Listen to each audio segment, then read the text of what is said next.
फल या मीठा खाई के तुरंत न पीजे नीर, ये सब छोटी आंत में बनते विषधर तीर। क्या बात बोलना चाह रहे हैं? अगर आपने मीठा खा लिया, अगर आपने फल खा लिया और फल और मीठा खाने के बाद अगर आपने नीर अर्थात पानी पी लिया, तो वो जो खाया हुआ है वो विष बन जाता है, विषधर तीर बन जाते हैं। वो जो है अनेक प्रकार की बीमारियों का कारण है।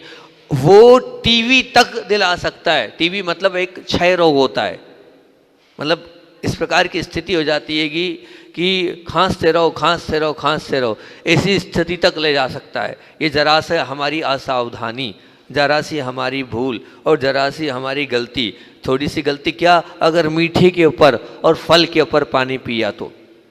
एक बार आचार्य श्री जी ने, एक ब्रह्मचारी जी ने कहा कि हम शाम को, तो आचार्य श्री जी ने कहा सुनो, बोले फल के साथ जल नहीं लेना। उन्होंने कहा फल और जल की छूट दे दो आचार्य श्री जी हमें, बाकी हम एक आसन जिंदगी भर लेना चाहते हैं। तो आचार्य श्री जी ने उस वक्त कहा या तो फल लो या जल लो। क्या बोला? या तो फल लो या जल लो। तो बोले आचार्य श्री जी ऐसे कैसे? बोले नहीं, फल के साथ जल लेना तो निश्चित रूप से स्वास्थ्य के लिए हानिकारक है, आप मान के चलना। तो वो हमारे साथ व्रती लोग अधिकतर गड़बड़ करते हैं। व्रती लोग फल और जल लेते हैं, शाम को थोड़ा सा मीठा ले लिया और जल ले लिया। नहीं, बिल्कुल नहीं। आपको आहार के समय भी ये दो बात ध्यान रखना चाहिए। कल भी मैं कह रहा था, समझदार आहार देने वाले, सालों से आहार देने वाले गलती करते हैं। इस चीज़ का आपको विशेष ध्यान रखना चाहिए कि जब मीठा चलता है तो उसके ऊपर जल ना चलाएं, और जब ठंडी वस्तु चलती है तो गर्म पानी ना चलाएं। जैसे मान लीजिए नारियल पानी है, उसकी तासीर ही ठंडी है। अब अगर आप गर्म पानी उसके साथ दोगे, आगे पीछे दोगे, तो स्थिति क्या होगी? आप विचार करना ना।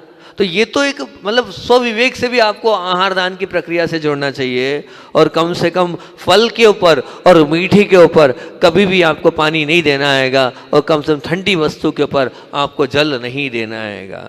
वो नुकसान करने वाला ही होगा, वो नुकसान दिलाने वाला ही होगा। और बात चल रही थी हृदय के ऊपर, और हृदय के ब्लॉकेज पे बात चल रही थी। मैंने कहा था अनुभव हजारा के जो वैद्य जी हैं उनके पूरे के पूरे प्रयोग आपके बीच में रखूँगा। पर कल मुझे ऐसा लगा कि नाम, पुस्तक का नाम तो बता देता हूँ, पर गुरुदेव कहते कि जिनकी कृति है उनका नाम भी बताना चाहिए।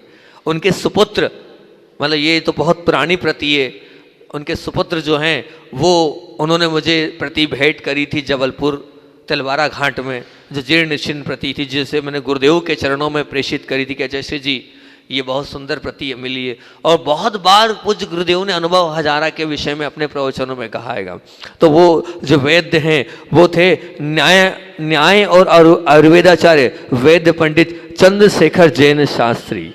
मतलब ये जो हैं इनके लेखक थे, और इनका जो प्रकाशन हुआ है लाखा भवन पुरानी चरियाई जबलपुर से हुआ है। उनके प्रकाशक वैद्य निर्मल कुमार जी जो आज भी हैं, उनके माध्यम से ये प्राचीन ग्रंथ मिला था। मुझे लगा कि मैं आपको उसकी चीज़ें देता हूँ और बहुत से उपयोग इसके करता हूँ मैं, तो क्यों ना, क्योंकि कहीं ऐसा नहीं हो निन्नों का दोष लग जाए ये मेरे ज्ञानावर्णी कर्म पर, क्योंकि जिनकी कृति हो उनका नाम नहीं छुपाना चाहिए, उनका नाम सबको पता चलना चाहिए। तो उनके जीवन के वो 100 साल के अनुभव, जो अनुभव हजारा के नाम से उन्हें लिपिबद्ध किए थे, उसमें हृदय शूल मतलब हृदय में आपको दर्द हो, जब दर्द उठ जाए तो उन्होंने दर्द के 4 फार्मूले एक साथ दिए, एक साथ 4 फार्मूले का प्रयोग करो।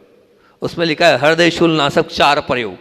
तो 4 प्रयोग में आपके बीच में रख रहा हूँ, ये चारों प्रयोग को करो, आप एक साथ करो, एक ही दिन में करो, तो बहुत अच्छा, इससे आपको आराम मिलेगा।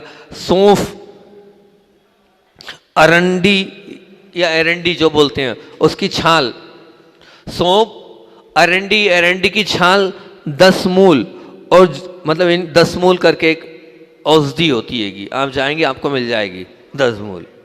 हाँ, तो 10 मूल ये 6 माह से लेना है आपको, और ये 6 माह से लेकर, तो ये 6 माह से आपने ले लिए, तो सौंफ 6 मासा, अरंडी 6 मासा, 10 मूल 6 मासा, इनको लेकर और 32 तोले पानी में, 32 तोले पानी में इसका काढ़ा बनाना है। ठीक, 32 तोले काढ़े पानी छान कर रोगी को पिलाना है। और ये मात्रा ऐसी है इसे 4 मात्राएं, मतलब जो दिया है इसको 4 बार में देना। तोला मिलता है ना, वो जो पुराने उसमें तोला चलता हैगा, हाँ 10 ग्राम है ना, 10 ग्राम कहलाएगा ना तोले का तात्पर्य, 10 ग्राम तोला मतलब 10 ग्राम, ठीक। तो 32 तोला, 32 तोला मतलब 10 ग्राम मतलब 320 ग्राम पानी, ठीक, गलत तो नहीं है साहब। 320 ग्राम पानी लेना है और उसको उबालना है, और उबालने के बाद ये एक दिन में 4 बार देना है, एक दिन में इसको 4 बार देना है। ये जो लोग 2 उबाल लेते वो 2 उबाल लेके 2 दिन में इस काढ़े को लें। फिर से बता रहा हूँ, ये अनुभव हजारा का फार्मूला बता रहा हूँ कि हर सौंफ अरंडी की छाल 10 मूल, ये 6-6 तोला ले लें, 32 तोले पानी में इसको डाल दें, इसका काढ़ा बना दें। 10 मूल अलग से दिया जाता है, लेकिन उनका कहना नहीं, इसमें अरंडी की छाल डालें और सौंफ डालें, और फिर इसके बाद इसको उबालें, और उबालने के बाद ये छान कर ये जो है इसको 4 मात्राओं में देना है। एक प्रयोग काढ़े का ये हो गया। दूसरा उनका कहना है कि भृंग श्रृंग भस्म होती है, भृंग श्रृंग नाम, सॉरी मृंग श्रृंग, ये औषधि है, मिल जाएगी आपको। मृंग श्रृंग नाम की भस्म होती है, अलग प्रकार की पीता मतलब अलग भस्म होती है, मोती भस्म होती है, पिस्ता भस्म होती है, और भी उसमें सिर्फ जो बोल रहा हूँ मृंग श्रृंग भस्म होती है, 2-2 रत्ती इसको लेना है, ठीक है ना।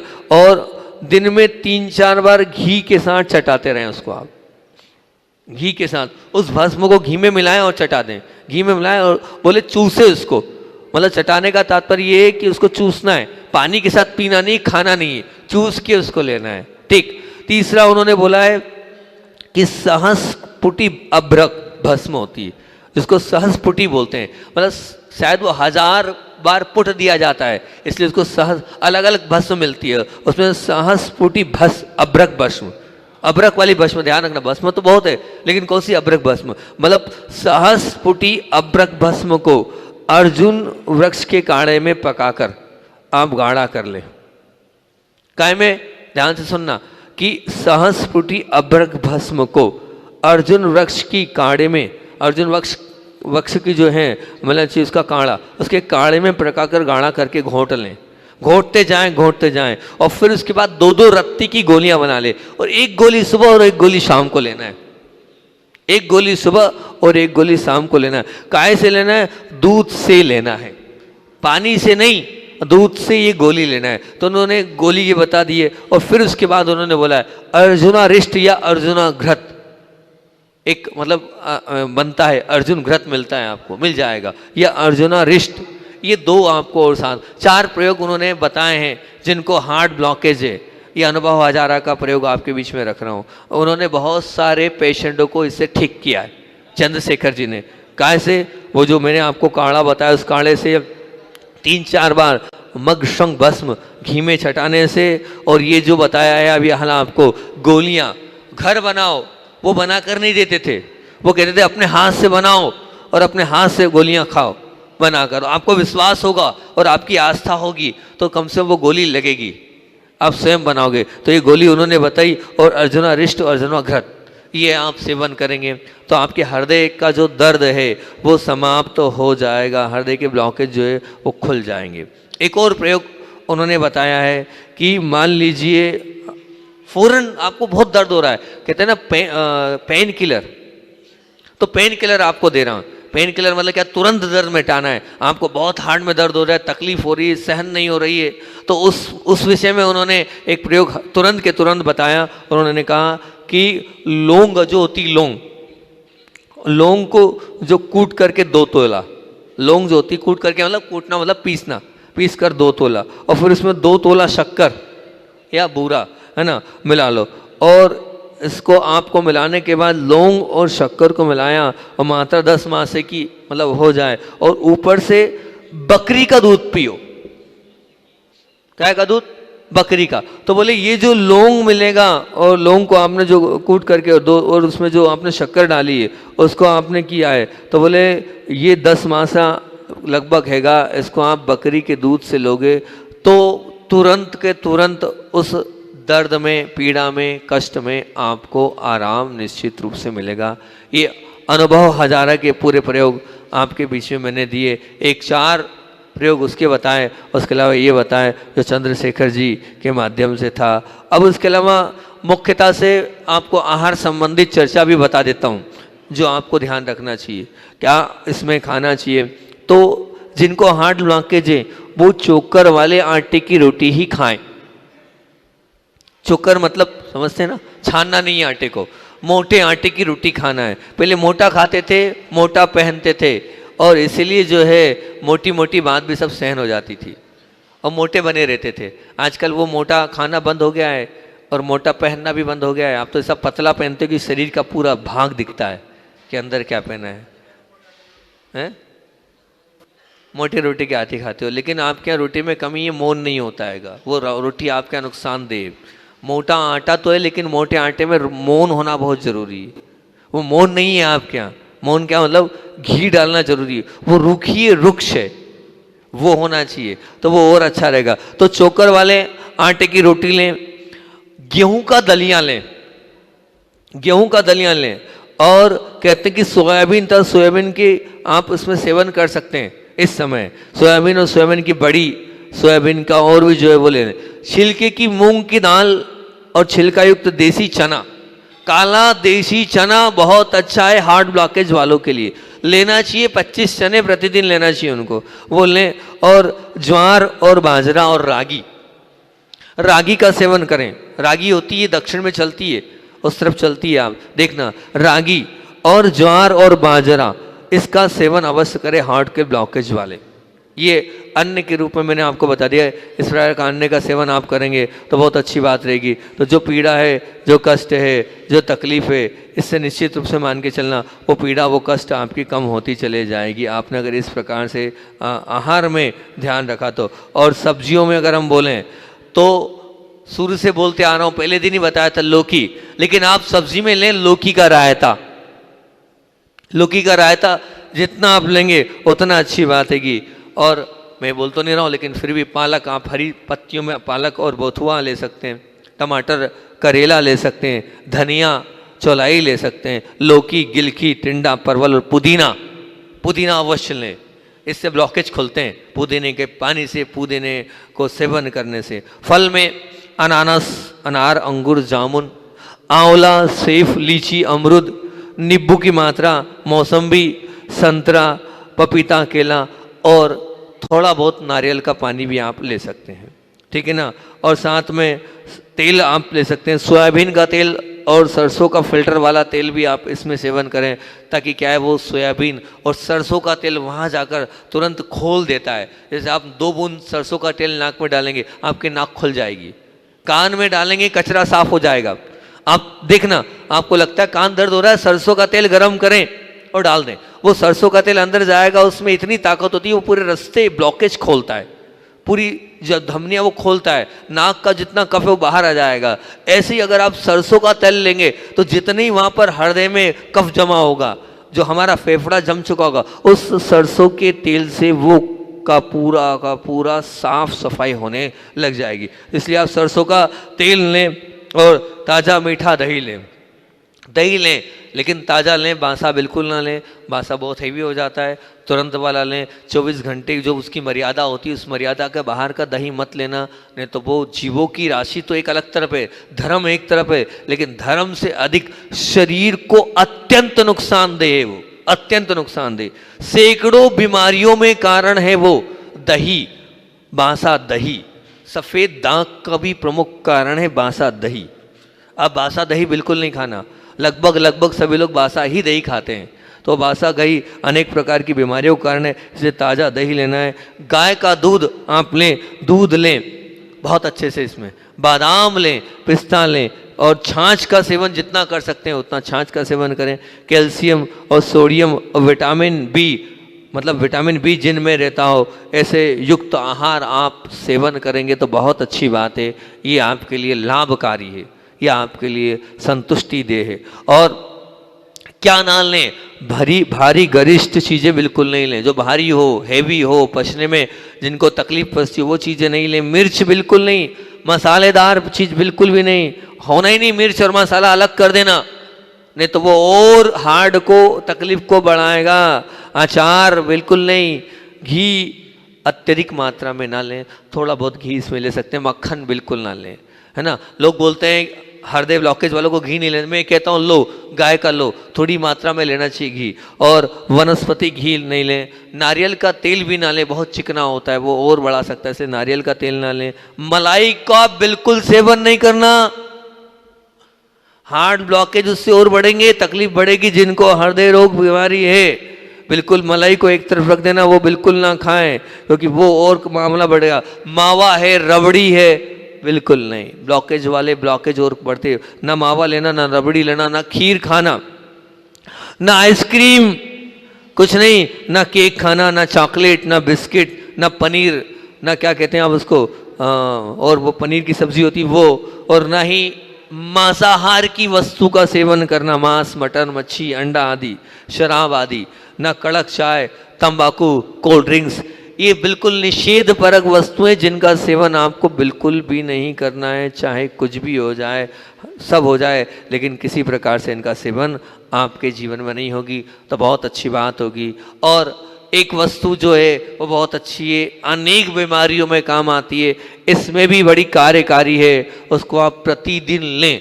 जैसे आप सौंफ खाते हैं, सुपारी खाते हैं, अजवाइन खाते हैं, लगभग मैंने देखा है हर व्यक्ति सौंफ खाता है, ऐसे ही आप निश्चित मैंने उस दिन बताया था, धनिया दाल के साथ या सौंफ के साथ आप अलसी खाएं। ये जो अलसी है, ये अलसी रक्तचाप को भी संतुलित करती है, और अलसी खून में अच्छे कोलेस्ट्रॉल एचडीएल जो कहलाता है उस कोलेस्ट्रॉल का स्तर बढ़ाती है, और ट्राइग्लिसराइड्स वो खराब कोलेस्ट्रॉल जो होता है उसका स्तर कम करती है, और दिल की धमनियों में जो खून के थक्के बनने लगते हैं उनको रोकती है। हृदय घात वो स्ट्रोक जैसी बीमारियों से बचाव करने का बहुत अच्छा तरीका है अलसी का सेवन करना। आप अलसी का सेवन करते चले जाएंगे तो आपके दिल की बीमारी आकाश साथ मृत्यु आपका होगा ही नहीं, आपका हृदय का ब्लॉकेज जमेगा ही नहीं। इसलिए सबको अलसी खाना चाहिए। बच्चों को आप अलसी खिलाओ, बस ध्यान रखना दो बातें अलसी खाने में, वो विशेष ध्यान रखना, नहीं तो मामला गड़बड़। महाराज जी आपने बोला था, हमने खिला दी, लेकिन देखो भैया मैंने क्या बोला उसका ध्यान रखना। अगर आपने हल्दी खाई है तो अलसी खाइए, तो अलसी खाते वक्त दो बात कौन कौन से विशेष ध्यान रखना है। सबसे पहली बात तो ये ध्यान रखना है आपको कि वो तेल चढ़ी ना हो। तेल चढ़ी समझ रहे ना, मतलब वो इस प्रकार की ना हो कि उसकी महक से ही मामला बिगड़ जाए, एक बात। दूसरी बात, कोरी कभी नहीं खाना, या तो धनिये के साथ खाना या सौंफ के साथ खाना, तो वो हाँ सेक कर ही खाना है, कच्ची तो खाना ही नहीं है। हाँ मैं आप समझना मैं कैसा बोल रहा हूँ, सौंफ के साथ खाने का बोल रहा हूँ, तो इसका तरीका ये है कि आपको उसके साथ मैं संग में प्रत्येक महाराज जी के साथ एक एक प्लास्टिक की रेपर में सिकवाकर मंदी आंच में हर साधु को भेजता था संग में अलसी, और प्रत्येक छोटी उसमें सौंफ में मिलाकर चलती थी। ये वो जमाना था, सबको चलवाता था। इतने अलसी के तो पूरा एक सब्जेक्ट पूरा अलसी का लूंगा मैं, लेकिन हृदय वालों के लिए तो खाना जरूरी है, इसलिए मैं बता दिया आपको कि वो अलसी आपको सबको देना ही है, उसमें कोई किंतु नहीं, उसमें कोई परंतु नहीं। और अब इसमें पहले एक बीच में ये बात आ गई तो मैं भूल जाऊंगा, नहीं तो फिर भूल जाता हूँ मैं। इसमें जो आसन प्राणायाम है उसको भी मैं बता देता हूँ, नहीं तो प्रकरण रह जाएगा तो रह ही जाएगा। इसमें जो योग आसन है, शवासन लगाएं। शवासन हृदय रोग के लिए बहुत अच्छा है। शवासन का तात्पर्य बिल्कुल सचेत हो जाए, ऊपर कर लें और पूरे शरीर को रिलैक्स कर दें, बहुत अच्छा है हृदय, जिनको हार्ट ब्लॉकेज है उनके लिए। योग निद्रा जो हम कराते हैं अति उत्तम, हृदय ब्लॉकेज वालों के लिए पूरे हृदय उससे खुल जाते हैं, उससे पूरा हृदय जो होता है ना वो खुलता है। जब आप ऐसे सो जाते हैं तो सबसे ज़्यादा रिलैक्स मिलता है हार्ट को, सबसे ज़्यादा रिलैक्स मिलता है हार्ट को, ये एकदम बिल्कुल रिलैक्स होता है। तो यहाँ के ब्लॉकेज, यहाँ की जो कहना चाहिए कि अंदर की जो भी फसन है वो पूरी निकलती चली जाती है। तो आप शवासन जरूर लगाएं, और शवासन में योग निद्रा लगा लें, अति उत्तम। जो हम 38 मिनट की योग निद्रा आपको सिखाइए, आप उस योग निद्रा को सब तक पहुँचाएँ।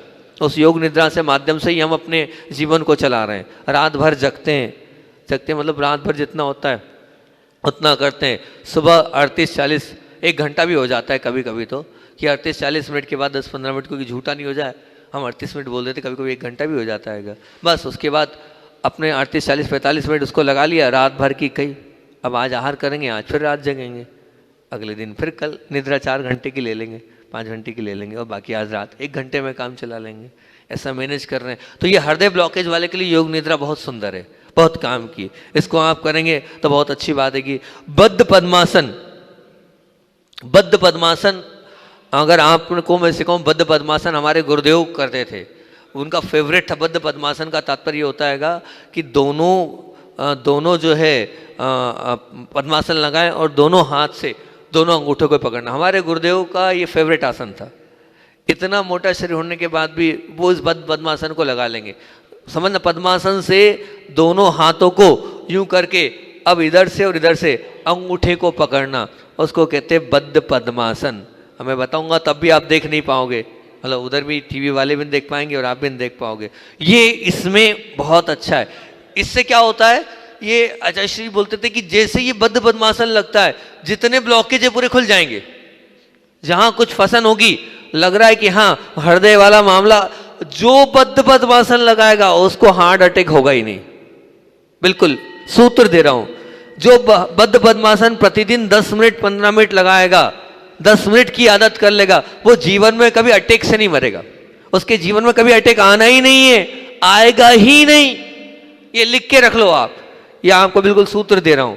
आचार्य श्री जी का फेवरेट आसन था बद्ध पद्मासन, प्रतिदिन लगाते थे। 2 फायदे, ऐसे तो सैकड़ों फायदे बद्ध पद्मासन से, प्रमुख 2 फायदे, पेट बढ़ेगा नहीं, कोलेस्ट्रॉल बढ़ेगा नहीं, और कभी हार्ट के ब्लॉकेज होंगे नहीं, जिसने बद्ध पद्मासन प्रतिदिन अपने जीवन में लगाया। पद्मासन तो लगाती हो, बस दोनों हाथ को यूं करके निकाल कर अंगूठा पकड़ना चालू कर दो, बस अंगूठा आना चाहिए। अंगूठा पकड़ो, अंगूठा इधर वाला भी, उस हाथ से दूसरा अंगूठा। नहीं आ रहा है आपको, अटैक आ सकता है। अरे हमारे क्या कह रहे हो, काय को कपड़ा कर रहे हो, तो सीखो उसको और करो उसको, ठीक है ना। ऐसा नहीं, आचार्य श्री के हाथ बहुत छोटे थे, आचार्य श्री का पेट भी ज्यादा था और हाथ भी छोटे थे, फिर भी आचार्य श्री करते थे। अब एक होता है सिद्धासन, इसको मैं आपको बता रहा हूं। सिद्धासन क्या होता है, मूल में सिद्धासन ये होता है कि सिद्धासन तो मुख्यता से लगता ही नहीं है। बहुत कम लोग होते हैं सिद्धासन लगाने, मतलब अपनी एक एड़ी को नीचे लगाना और एक एड़ी को ऊपर लगाना है, और उसके बाद जो है ऊपर लगाने के बाद ये सिद्धासन कहलाता है। इससे क्या होता है कि जैसे ही सिद्धासन लगता है, इसका अटैक सीधे हार्ट पर पड़ता है। एक नस है हमारे जो नीचे से दबती है, वो हार्ट पर पहुंचती है, वो खोल देती है, वो सीधे खोलती है। तो सिद्धासन आपको बहुत अच्छे से इसमें लगाना है। ये सिद्धासन आप अगर लगाएंगे तो इसके माध्यम से आपके ब्लॉकेज तो खुलेंगे ही खुलेंगे, और साथ में और भी अनेक लाभ आध्यात्मिक होंगे इससे, बद्ध पद्मासन और सिद्धासन से। आप सिद्धासन सीखिए, अलग से आप आना, मैं आपको अलग से सिद्धासन सिखा सकता हूँ। वो थोड़ा माइक पे मेरा बोलना ठीक नहीं, कैसा वो सिद्धासन होता है। ओरिजिनल सिद्धासन मैंने सीखा है, वो आपको बता दूंगा। और फिर उसके बाद इसमें बहुत महत्वपूर्ण क्रियाएं हैं। वो कौन कौन सी है, मैंने प्राणायाम कल बता दिया था, उज्जाई प्राणायाम और भ्रामरी प्राणायाम मैं रोज सुबह कराता हूँ। उज्जाई, उज्जाई कैसे होता है, अपनी पूरी श्वास को बाहर कर दो। जो लोग नहीं आते उनको बता देता हूँ, क्योंकि सुबह तो आते ही नहीं आप लोग ध्यान में, क्या करूँ मैं बोल बोल के परेशान हूँ, लेकिन आपको स्वस्थ तो होना ही नहीं। कैसे करना है मैं तरीका बता रहा हूँ। पूरी श्वास को बाहर फेंको और कंठे से श्वास लेना। कैसी आवाज आएगी,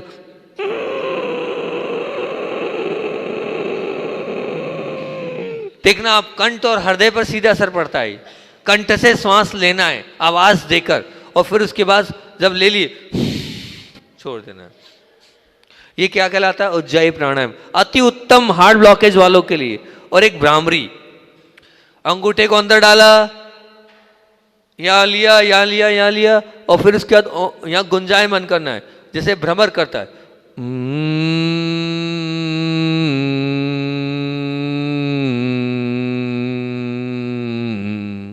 ये भ्रामरी प्राणायाम। तो मैंने आपको ये आसन भी बताए और प्राणायाम भी बताया। और अब हार्ट ब्लॉकेज के लिए मैं आपको मुद्राएं और बता देता हूँ। मुद्राओं का प्रकरण नहीं छोड़ूं, क्योंकि मुद्रा अपने आप में, मैं मुद्रा पर ज़्यादा विश्वास करता हूँ। मुद्राओं पर कई गुना ज़्यादा विश्वास है, ये जादू की तरह काम करती मुद्राएं। तो सबसे पहली अपान मुद्रा, ये जो अपान मुद्रा कहलाती है, देखो मेरी बात सुनो। अगर आपको लगता है कि जो है मेरा पेट खराब है, मुझे सोच जाना है, सोच नहीं हो रही है, पेट पूरा साफ नहीं हो रहा है, मध्यमा उंगली को और इसको ऊपर ऐसा लगाएं, ये कहलाती है अपान मुद्रा, ठीक है ना। अब इसमें क्या करना है, इससे जो है विजाती तत्व शरीर के बाहर होते हैं और जो नियमित होने वाली क्रियाएं, चाहे वो लघु शंका हो चाहे वो सोच हो, वो शरीर में जितनी अनोपयोगी चीज़ें वो सरलता से बाहर होती है। वायु का इससे निरंतर होता है, वात रोग इससे होते हैं और मूत्राशय की कार्य प्रणाली इससे ठीक होती है। यूटीआई वाले कब्ज इससे ठीक होता है। बाबा सिर वालों के लिए विशेष लाभकारी ये मुद्रा है। तो ये आंतों के लिए स्वास्थ्य लाभकारी, इसको अपान मुद्रा कहते हैं, ठीक है ना। ये अपान मुद्रा कहलाती है, इसको आपको लगाना चाहिए। फिर से बता रहा हूँ, दोनों उंगलियों के बीच में ऐसा, ठीक।